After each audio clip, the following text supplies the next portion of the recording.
Welcome to the Never Too Early Fantasy Football Podcast, where it is never too early for fantasy football. My name is Jeff. Alex. As always, thank you for downloading, listening, liking, and commenting on our podcast videos. Please join our community by subscribing to us on the socials. Our handle on all platforms is at N2E Fantasy. We are also available on all major podcasting apps by searching N2E Fantasy. Alex, what do we have on today's show? This episode of the Never Too Early Fantasy Football Podcast, we are breaking down the league news. We've got a retirement to discuss, a video game to discuss, a few wide receivers, a quarterback, a couple quarterbacks, a coach, and training camp, as well as Hard Knocks. And then Jeff and I are going to be making our NFL awards predictions for this year. So MVP, Coach of the Year, Offensive Player of the Year, Comeback Player of the Year, and Rookie of the Year. So Jeff, I'll let you get kickstarted with the news because I know you want to talk about this player so much. Forever in your heart. Giants tight end Darren Waller retires from the game at the age of 31. And basically he leaves a gaping hole at tight end for the Giants. But the Giants did draft a tight end this year in preparation for potentially losing Darren Waller this year. I think that makes Bellinger move up to the number 1 spot as far as tight ends go, and then Theo Johnson is the number 2 right now, but it does put a pretty big hole in the Giants offense, who already lost Saquon Barkley. They did get Neighbors, but I do think that's their only weapon and target right now. I think they lost more than they gained this year. Alex, what do you think about Waller, and also, how do you feel about his rep career coming up? Well, I think Waller, his effectiveness is already fading anyway. He had 2 really good seasons and kind of hasn't been the same since. I really like Theo Johnson's athleticism and upside. He may take a year or two to develop more as a catcher and blocker, but I think that he's going to be better than Waller at this stage in his career once he takes over. I like Neighbors a lot. I still believe in Jalen Hyatt. I know a lot of people still believe in Wan'Dale Robinson. I think he's going to take over as the slot guy there. So we'll see. Ultimately, I think Waller's less important than Daniel Jones, and I think Daniel Jones has one last crack to prove it before they replace him. So this probably doesn't help his case.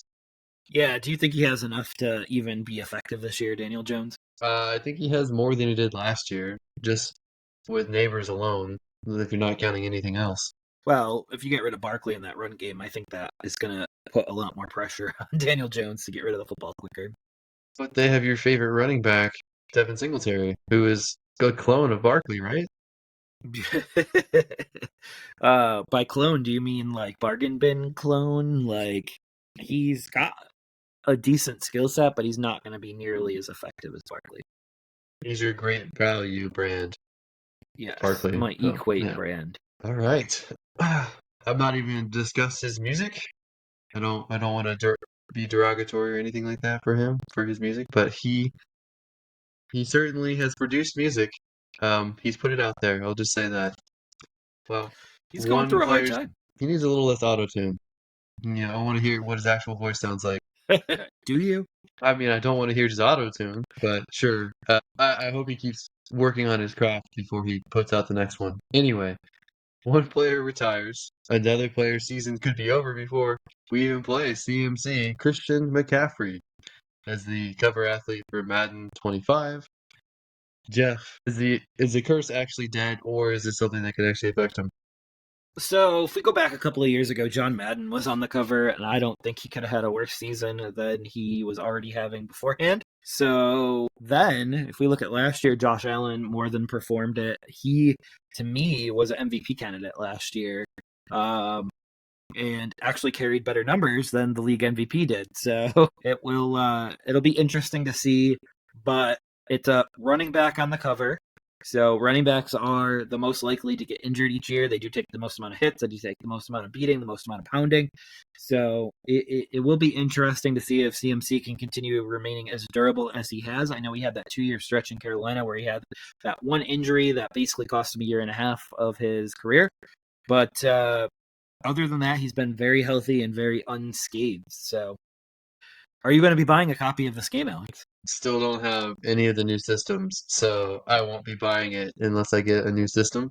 As we've discovered last year, talking, the PS4 version of Madden is very limited compared to what the PS5 version is. So, yeah, I won't buy it unless I get the new game system. Are you getting one? We'll see. Is it in the budget this year? Maybe if we get up to 500 subscribers, maybe I'll buy one. One It's like subscriber for each dollar $500. it costs? Yeah, this is like $500. Maybe I'll buy it if we get 500 subscribers. But speaking of not in the budget, we have 49ers and wide receiver Brandon Ayuk. They seem to be an impasse over a contract and a budget. And Ayuk does want a fair market value, which is going up with you see what wide receivers are getting right now. And the 49ers don't have it in their budget to really accommodate that. So they're kind of at an impasse, and I don't really see it getting resolved. What do you see as potential solutions out of this, Alex? First of all, what a segue into this topic. So kudos, Jeff. I think Brandon Ayuk is going to go for however much money he can get. And I think he's aiming for 30 million because he wants the Amon-Ra St. Brown deal. I think Amon-Ra St. Brown is a much better wide receiver, so I don't think he deserves that money. I think he should get more like the Michael Pittman, Nico Collins deal, like the 24 million. You might make a case he might be worth 26 million, a little bit more than those two guys, but I don't think that he's going to get 30 million. He also had that video clip where he was talking to Jaden Daniels, and I think his girlfriend was actually videoing him talking. And all I saw was they don't even want me or something like that. We don't even know what team. They're assuming they're talking about the 49ers. Could have been about the Steelers. Could have been about another team that he thought would trade for him or something. The Commanders. Yeah, maybe. Jaden Daniels would probably have something to say about that because he was his college quarterback at Arizona State. But Jeff, that's crazy because it feels like Ayuk's been in the league for a long time, and Jaden's just coming out, so it feels like a very strange conundrum. 3-year difference. I mean, Jaden Daniels I think he was a quarterback for 5 years in college, and the first 2 he had Ayuk. There's some quarterbacks coming out. Yeah, he had Pearsall as well. So Ayuk and Pearsall played together as well before too. So we'll see. We'll see how that plays out. But Jeff, how much do you think Ayuk should get paid? What do you think of this whole video thing? So, number one, I don't think his fiance wants him playing for, or his girlfriend, fiance, whatever they are. I don't think she wants him playing for the 49ers anymore. I mean, it's very clear, but everything's just posted since Super Bowl. This is the last time of us going up to the stadium, potentially, stuff like that. And then there's the Ayuk. He clearly wants to get paid, which is totally fine. I think that he's probably worth anywhere from 25 to 30 million. Probably a little bit less than St. Brown, as you were saying, but I do think he's in the same ballpark. They're a different type of wide receiver. Ayuk's going to get more yards on less catches, and St. Brown's going to get more catches and have the same amount of yards. So it's just a different style of wide receiver.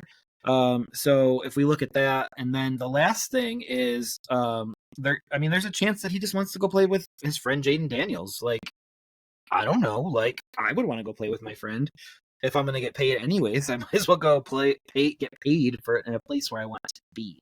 But that's moving across country. That's moving, and that's moving his family across country. So I don't really know what his values are and what's important to him. So it'll be interesting to see. But I do think that 2024 will be the last year of Brandon Ayuk as a 49er. I don't think they'll tag him again. I think they'll let him walk, and I think they'll get a 3rd-round pick for him after this year. I also don't think they'll trade him because I think they need his veteran wide receiver presence in this offense because I don't think Pearsall or Jennings or anyone else is ready to take over that role right now. So I do think most likely he plays out the deal, and then in 2025, maybe he goes and signs with the Commanders and plays with Jaden Daniels for 4 years for $120 million. So, I mean, it's possible. I don't know because I can see where you're coming from with that. It's just there just seems to be some bad blood, and that would seem to make the locker room situation fester. So I would really consider trading him if I was the 49ers. I think they could at least get a 2nd-round pick, maybe as much as a 1st-round pick, because I do think teams would value Ayuk. I think it'd be worth it. Pearsall is almost a 1-for-1 copy of him, so I think Pearsall would be good. I think Jennings would also to fill in some of those numbers. I think Kittle would have more of a role. We saw Kittle have a big role when the wide receivers were hurt, so I think Kittle would be very good there. And I think that Deebo Samuels is more important to this offense because I think he's harder to replace. And I feel like they've already replaced Ayuk. So I can see them Yeah, trade. I can see them trade him.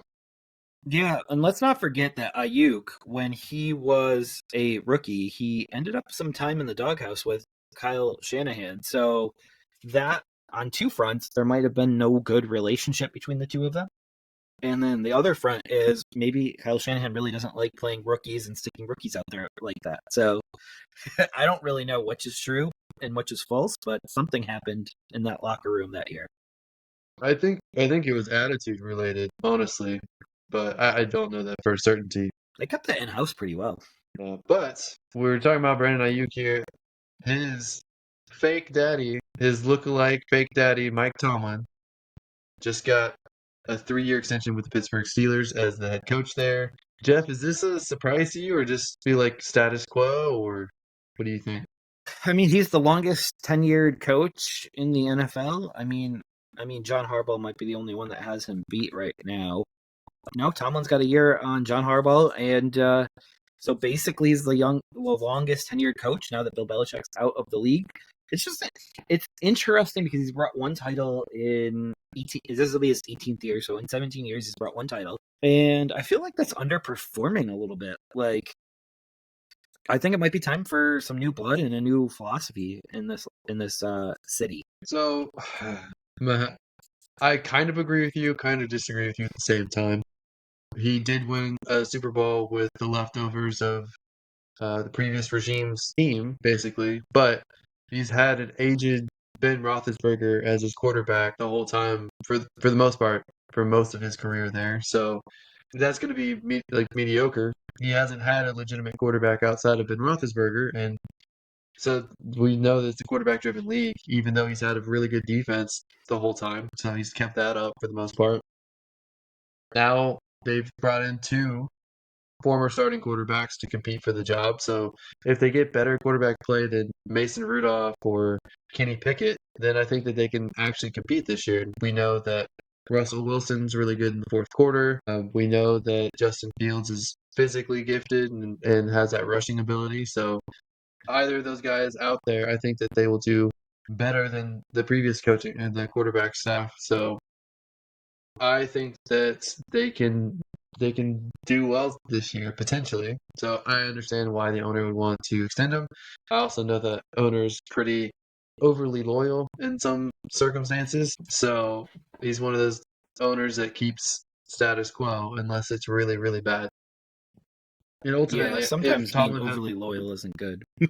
if Tomlin has a really bad year, I don't think that this 3-year extension is going to prevent the owner from firing him if he has to. Yeah, we'll see there. I mean, he'll have to eat a lot then because I believe head coaches are fully guaranteed, but it does seem like Tomlin has at least 2 more years in this franchise. All right. Well, good. So that brings us to a quarterback who has a lot more time with his franchise in a 5-year, $275 million deal.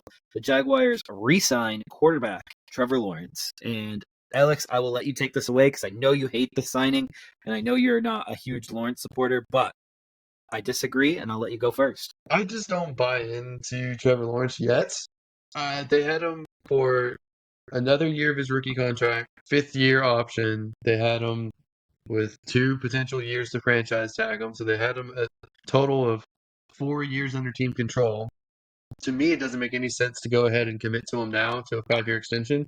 I think he's had some promise, especially his second year. He looked really good, but his rookie year with Urban Meyer, and then last year, which he apparently was battling an injury, they had Calvin Ridley, who just came back to football.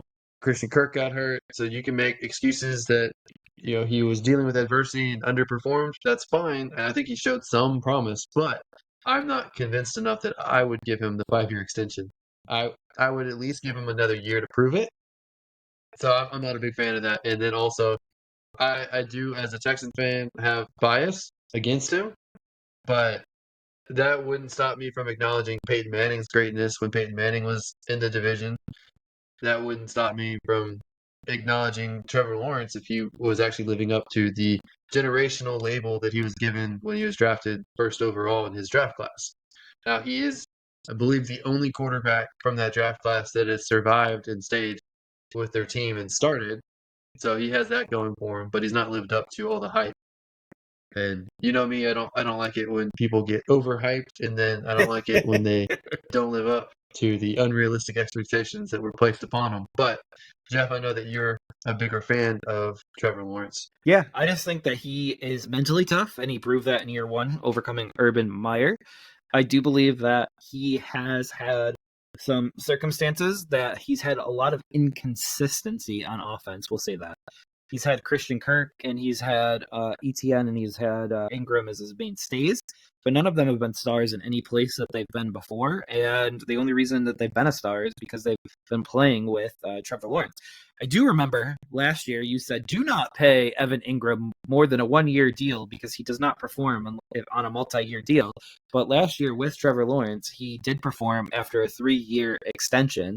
So that isn't true, and maybe it was Trevor Lawrence that helped him get over that hump. So I'm just challenging Alex with some Alexisms, and I see his smile on his face over there. But me being a Carolina Panthers fan, you can see it right here. I would kill to have to pay Trevor Lawrence 5 years, $275 million deals after having Andy Dalton, Bryce Young, Sam Darnold, Baker Mayfield, you name it, we got it. Cam Newton for his second stint. Like, I would kill to be able to pay Trevor Lawrence a 5-year, $275 million deal, and we might be able to do that with Dak next year, but doubtful. Again, all I wanted to do for him is just give him one more year.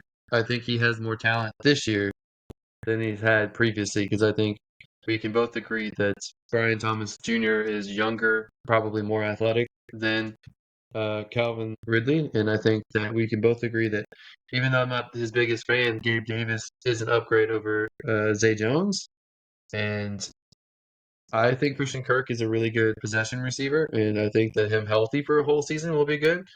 I am surprised by Ingram's year last year, and I think that he had a very good year, and he's someone that I would potentially target now because he had a good showing, and he showed that he's not going to all of a sudden drop it now with money which he has before. So he's gotten the bag before, and his production dropped off this year. This past year, he showed that that wasn't just the case. I'm open on Trevor Lawrence if he actually continues to improve, but I just haven't seen it yet, in my opinion. So, Alex, there is a young couple in 2020 that wishes they would have bought the house then, because the house would have been about 25% cheaper than it is now. So sometimes you got to buy the house a little bit early to save a little bit of money later. And sometimes the housing market crashes and you regret your purchase. That's true. That's true. That has happened before. Not anytime soon, though. Well, as someone who hasn't gotten his extension yet, Bengals wide receiver T. Higgins has signed his franchise tender, so he will be with the Bengals for this season, potentially. I mean, might get traded at the trade deadline, but for now, he will play this season and show up to camp on his franchise tender. Jeff? Is this a good move for Higgins? Is this a good move for the Bengals? I mean, obviously, if he stays this year, they are in Super Bowl contention, but is there any chance that they work out a deal, or is Higgins gone after this year? So they're not going to franchise tag Higgins again. I mean, that's pretty much clear. I don't think he's going to get paid. I think by waiting, though, he's going to get paid considerably more than he would have signing a year ago. And kudos to him for waiting, but it is going to rely on him being healthy this year, being productive this year, and potentially having to go far, because this team is built for the now. They have 3 weapons right now that could contribute, including rookie Burton that they just drafted, that's going to take Higgins' spot in a year. But I do believe that they're ready to win right now. The whole team relies on Joe Burrow, though. If Joe Burrow gets hurt again, like he does every preseason, and it lingers into the season again, like that is the only thing that could derail T. Higgins' career and T. Higgins getting paid. Do I know where T. Higgins is going to go after this year? I don't, because there's way less room in Tennessee than there was a year ago. And that's where you kind of had him earmarked to go to. So, and there's a lot less cap room to go there. So, Carolina's still looking good there because Deontay Johnson's on a 1-year deal there. So, but he should get it. He should get a bag. I could even see the Giants at this point too. Yeah. They need another quarterback, though, I think, if that was going Yeah. to happen. Well, that's why they would sign him in free agency and draft a quarterback, my guess. But I hope you're right. yeah, we'll see how that plays out. So another thing that I want to see play out, I want to see what happens with Mr. Aaron Rodgers after missing mandatory minicamp. Apparently had an unexcused absence, and they've not been very clear about what he was doing instead. We don't know if he just went AWOL. Doesn't really seem to be taking things serious from the limited information that we've been given.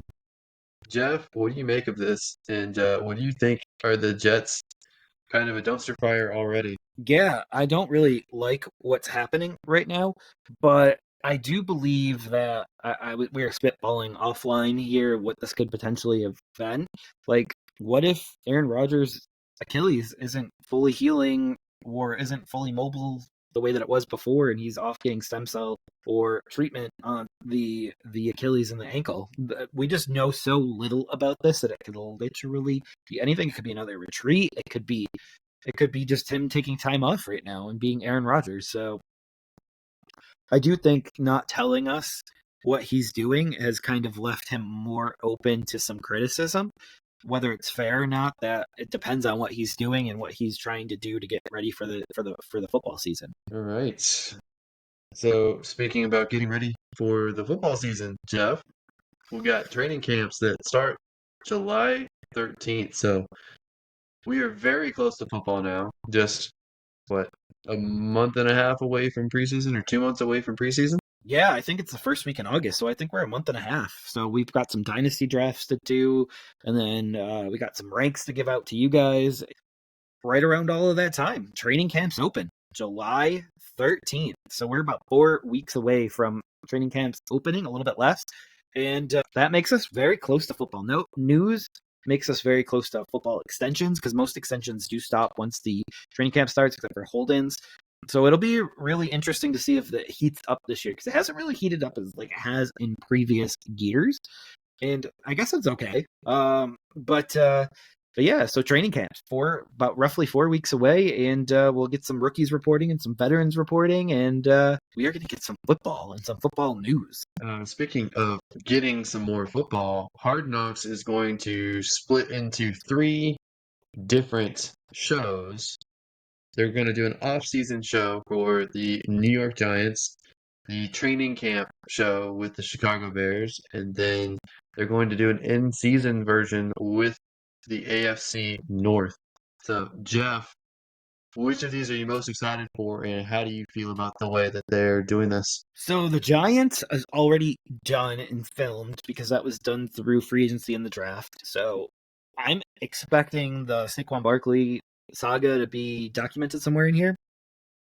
But if not, I'll be disappointed. Training camp version. I mean, of course, we want to see what Caleb Williams is going to do with Allen and Moore and Odunze and Komet and Swift and everyone else that they have on that team. That's a very high offense. So we do want to see how Caleb Williams does, and I think that's going to be one of the highest rated Hard Knocks of the seasons of the series, and that's because of Caleb Williams. And people are going to hate watch him, and people are going to love watch him. So I feel like that's win-win for the league. I'm actually kind of low-key interested in the AFC North just because that's such a tough division. That's going to be very, very interesting, especially following that quarterback battle in Pittsburgh. Well, hopefully the quarterbacks can stay healthy in that division this year, and hopefully we can. I don't know what a division Hard Knocks is going to look like because this is the first instance of it. So I have no idea what this is going to look like, and I have no idea how in depth they're going to go on each team. So this is a guinea pig basically. I'm excited, Jeff. We are excited for the year, and we don't know what it's going to turn out to be like, but we can take some guesses on some players and coaches to see who we think will end up winning awards here. 3 months ahead of time of the season, we're going to try to take a stab at what it's going to be when it's all said and done. Jeff, do you want to start at the bottom with Offensive Rookie of the Year, or do you want to start at the top with MVP? We should just start with the Offensive Rookie of the Year. Is that was the choice right there? Yeah. And go upward because I think MVP is the icing on the cake. But I was looking around here to see if my fiance had any like crystal balls or anything like that, so I can start looking into a crystal ball. But I do not see any, so that's okay. So I'll let you go first. Who is your offensive rookie of the year? So my offensive rookie of the year is going to be the quarterback that does the most this year with his feet on the ground, and his arm through the air, and that is quarterback Jaden Daniels from the Commanders. Jaden Daniels over Caleb Williams, huh? Yes, sir. I think there's so much pressure on a number one overall pick, and how often is the number one overall pick the MVP or the offensive rookie of the year? It doesn't happen often. Yeah. So do you think the Commanders are going to have a good amount of wins this year, or you just think he's going to have a lot of stats? So I believe the Commanders are going to be a team that jumps, and from my standings, I believe I had them at 7 or 8 wins this year. So I mean that's quite a substantial jump from last year. We'll see. But Puka Nacua win last year. He did. He did. So- But how many good quarterbacks came out last year? No, Stroud. Stroud won. Stroud won. Why did Yeah. you forget that? I It did. should have been Puka. I just asked you. No, so I know it's most likely gonna. It usually is almost every year a quarterback. I feel like, but I think with Puka There's too having many a good this season year. last year, and I think that with so many, like you said, so many quarterbacks that came out of the draft this year, I think it probably is very likely to be a wide receiver. But I don't necessarily think it is likely to. It doesn't have to be one of the top 3 taken. So I have the one who I think is going to get the most targets this year, the most use in his offense, and probably has the best quarterback out of the rookie wide receivers taken the first couple rounds. Brian Thomas. And I'm going to go Lad McConkey with the Chargers. I think that he's going to be immediately the focal point of the passing offense as far as the receivers go. I think Herbert needs to throw to somebody, and everything that I've heard, Lad McConkey is lighting it up in camp. He is the exact same skill set and tools that a Greg Roman offense needs from a wide receiver. They went out and got him early in the draft to use. They had a lot of options at wide receiver, and he is the one that they went with. I'm going to pass over the other guys. So I like Lad McConkey for this year. It's a little bit of a dark horse, but Yeah, how does it feel to already be wrong going into pick number 2? You know, the funny thing is, Jeff, there's no chance that you're right either. So I'm just kidding. Hey, there's an equal you chance pick a quarterback that you're, and you spin the wheel. yeah, there's an equal chance that you're right or wrong that I am. So I just think there was so many first round quarterbacks this year. It's really hard not to pick one, like because they're going to start right out of the gate. A lot of them. yeah, what, 3 of them? Yeah, 3 at of the least. 6 taken. Yeah. At least. But so we have rookie of the year covered. You have Lad McConkey, and I have Jaden Daniels. Who do you have for comeback player of the year? This one I am least sure about, but there's still a good chance, and that is Anthony Richardson, the quarterback out of the Colts. I mean, all he has to do is basically play. And I What's he think coming that back has from? For? multiple injuries. Yeah, just coming back from multiple injuries. All he has to do is play. Oh, I still stand with like what was he before and what he's he coming back to? Like, How about don't you have to be player of something the to come year? back? How about What? emergent player Yeah. of the year? Yeah, that's what it'll have to be. So I'm gonna go with a 2-time MVP winner in Aaron Rodgers, and all he has to do is play to win MVP because he's comeback player of the year because he's a former MVP. You just wanted to put Anthony Richardson on this awards sheet. I really thought about Kirk Cousins, but I wasn't sure. He had a killer first 8 weeks last year, though. Killer. But he also had an Achilles injury. Aaron Rodgers had played 5 snaps. I just think there's a good chance that even if Aaron Rodgers has a quality season, the media still wouldn't give it to him just because everyone seems to be turning on him of late.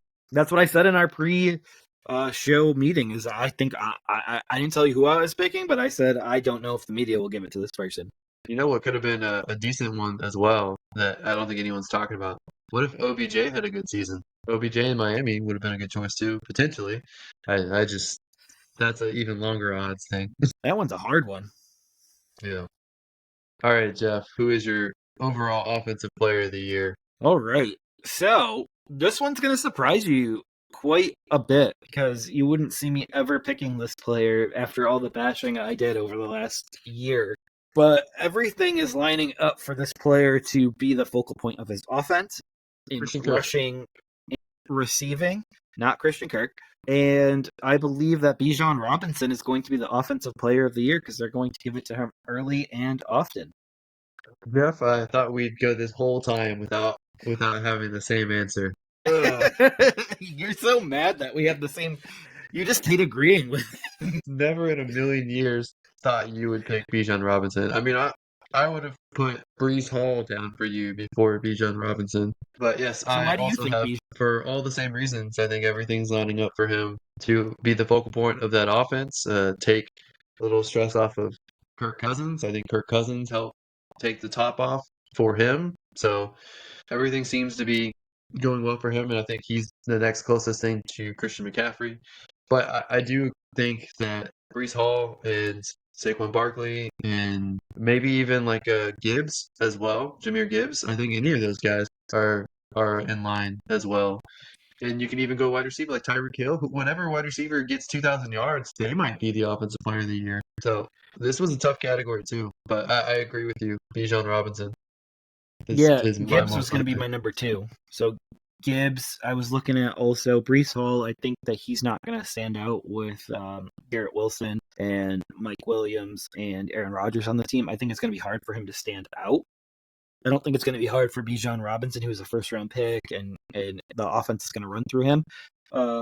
And then the other ones that you mentioned, I just see some holes in their games. Like Barkley, he's entering an all-star team, and I feel like that's going to be really hard for him to win it entering an all-star team.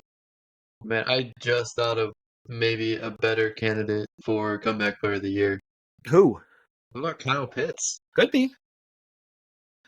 He was injured and bad last year, so I don't. He picked one to come back from. I don't know. He's going to have a otherworldly year, and I don't think he gave up his number to his starting quarterback, Kirk Cousins. So you think he's going to have a vendetta? So pissed.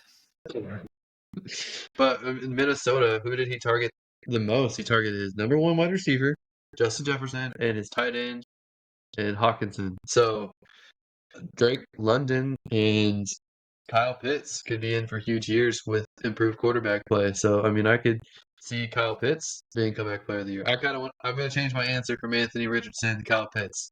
I'm going to do it. I support this message because Anthony Richardson is not coming back from anything. He was never good to begin with. Okay. I think it's my turn, right? So, coach of the year. This was another difficult one, but there's a reason why I'm going to do this one. And I'm going to do Dan Campbell with the Lions. The Lions head coach, Dan Campbell. Okay, that's bold. We were talking in the pre-show meeting about Dan Campbell, and I had said that it's going to be really hard for him to win Coach of the Year because of what he did the previous year. So he's going to have to go so far above and beyond what they did last year in order to win Coach of the Year. And they were pretty stellar last year, so it's going to be hard.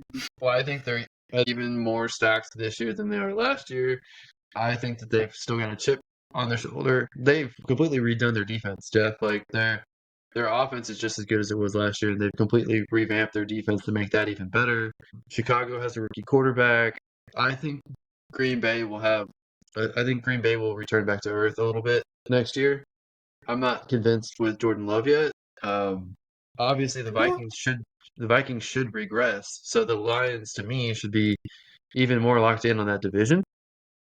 And I think that they can compete with the best teams in the NFL. So I strongly consider making the Lions my Super Bowl favorite outside of the Chiefs. Yeah, so I did pick a coach in the same division, but I did not pick Dan Campbell. So for my coach of the year, and it's because of the job that he's going to do with what he has, it's going to be Kevin O'Connell. He's going to show this year why he is a head coach in the NFL. And he's going to coach up Sam Darnold, and he's going to coach up J.J. McCarthy. And they have all the weapons to do that right now. They have 3 great weapons right out the gate, and they also have Aaron Jones. So I think just those alone is supporting these young quarterbacks coming in and potentially a second chance in Darnold, and potentially a first chance in JJ McCarthy. So, what record do you think Minnesota has this year, if that's the case? So I think they need to win at least 9 games for him to do that. So that is the benchmark right there, 9-8. I kind of feel like their best record that they can shoot for this year is probably 8-9. So I don't know if that's going to give him the award there. But if Dan Campbell brings the Lions to the Super Bowl or wins the Super Bowl, I think he wins it. Like When does handily. voting occur? I guess they start before the Super Bowl, which is dumb to me. It should always be after the Super Bowl. Always. No, because it would be the 2 Super Bowl coaches then every year. It should be. Are they not the best coaches if they actually win? I mean, that makes the most sense to me. I've always said it takes skill to make the playoff, luck to win the Super Bowl. Dan Campbell has brought life back to Detroit, who has perennially not had success in the postseason, and I think that he just embodies that city. I think that he pumps up the team. I think he's deserving of being in the conversation for Coach of the Year. Yeah, absolutely. I don't disagree. I just don't think that he has to go so far above and beyond last year in order to be considered for it, because he wasn't even in the running for it last year. Jeff, we've got MVP left. Who is winning the MVP this year? Me. I'm going to win the MVP Not of even this the podcast. MVP of this podcast. I knew you were going to do that. Knew you were going to do that. So, my MVP is very cut and dry. It's the guy that should have won the MVP last year. It's Josh Allen of the Buffalo Bills. And now without Stephon Diggs, if he can put up similar or the same numbers as last year, he is a no-brainer MVP candidate this year. I think that's a really good choice. Like I think he's definitely a top contender for it. I'm just He's like got to win one, right? Yeah, I feel like he's definitely gonna win one soon. It could be this year, it could be next year, but he's a really good talent. He's still relatively young, so I think he still has time. But I'm gonna go unconventional here. I know I'm not. But anyway, I'm gonna go similar theme with Coach of the Year. I'm gonna go Jared Goff. My God. Jared Goff stats in indoor games are insane, and he starts off the year with 14 straight indoor games.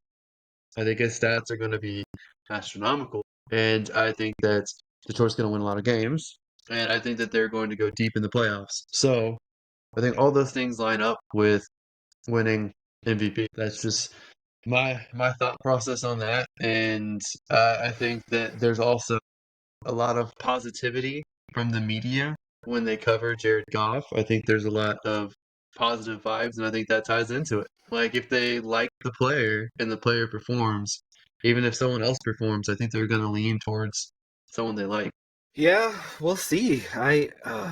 You think Goff is a lot better than he actually is, but we'll see. I have seen the dome versus outdoor splits, and I do believe they're real.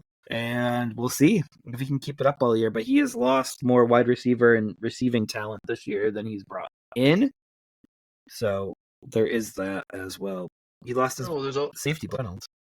There's also player growth, too. I mean, from what I've heard, Jameson Williams looks like he got a good shot of actually living up to the first round hype this year. So, I mean, if that's the case, then I know they lost a couple guys, but they still have Amon-Ra St. Brown, who they locked into a long-term contract. They have Sam Laporta, who's on the second year of a rookie deal. And Jameson Williams, if he turns the corner, that helps a lot. Jahmyr Gibbs going in the second year, probably being the lead back there, being as versatile as he is. I think their offense has everything they need to succeed. They have top 5 offensive line. Their defense has been revamped, so they'll be able to keep their lead and play smarter. I think everything's set up for their success. Yeah, we'll see. But are you buying or selling the Jameson Williams hype this year? Like, we've heard it for so darn long. Like, are you it when you see it, or are you buying it now early? Well, his rookie year, how I kind of felt about him was he was just a speed guy, almost like a Bateman type situation. And then he struggled through injuries, and I think now I'm more inclined to believe it because they let guys go who were part of the offensive focal points, and they didn't target anybody else. They didn't really draft anyone. They didn't bring in other free agents. significantly anyway. So I'm kind of believing it, and I think that his price tag in redrafts is affordable. That's true. I would buy it on the upside. So I would buy it on him being a sleeper unless it gets too high. Who would you rather have this year, Chase Claypool or Jameson Williams in redraft? I would never. One's playing with a much better quarterback though, and maybe the one. I doubt that. I think that Jameson Williams is probably the number 2 wide receiver on Detroit, and Claypool might, at the highest, be the third on the Bills. So right now, average rank has Jameson Williams, wide receiver 40. So that isn't super low, but I understand what you're saying. Claypool's 149. That's the deepest sleeper. That's the kind that never wakes up. Hey, let's not spoil my sleepers for the next time that we do sleepers. You're totally gonna add him to your sleeper list. I already know this. You're going to have him on your sleeper list. Probably. We'll see. And then we'll see. Then he's gonna get another modeling gig, and then he's gonna not pay attention to football, and then you're gonna get mad at him. Yep. You absolutely hate people that do things other than football. Waller with when they're struggling. When they're struggling at football. When they're struggling at football, yes. When they're succeeding at football, they can do whatever they want. Right. We'll see if we'll see who succeeds. Well, we have Jameson Williams decides to bet and get suspended for a year, so he might want to stick back to modeling. All right. I am loving the fact that we have picked our awards for the year here, and the fact that you had some consistency around it, and also that you had a little bit of a change of the mind in the middle of the show when you went with Kyle Pitts instead of Anthony Richardson. So I'm telling you, pre-show, I was having a hard time picking someone for comeback player of the year. Was Pitts in the conversation then, or did he get added as you were sitting here talking and thinking? Well, he got added as I was thinking about Falcons players, and I was like, oh man, why is nobody really talking about Pitts? Because he didn't give his number up to Kirk Cousins. Because I was initially thinking Kirk Cousins, and then when we started talking about Bijan, I was like, wait a minute, Kyle Pitts. He's had success before and not done much. Like, it seems like a no-brainer, honestly. Agreed. And he's going to be someone that people probably target and redraft, and he'll be top 10 tight end this year, maybe even top 7. A lot of people are looking at him at top 6 right now. That's where his ADP seems to be going. We will get into ADP in a few weeks, or not ADP. We'll get into ranks in a few weeks where we talk about our top at the 4 major positions in fantasy football. So something to look forward to. All right. Well, I look forward to that. And that does it for this episode of the Never Too Early Fantasy Football Podcast. Thank you for downloading and listening to this episode. And please don't forget to like and subscribe. Please leave us a comment and share the show. Every little bit helps. You can find us on all podcasting apps by searching N2E and with our handle at N2E on all social media platforms. Please join our community and give us a follow. Until next time, take care of yourselves, and remember, it's truly never too early for fantasy football. Thank you again. Hi, everybody.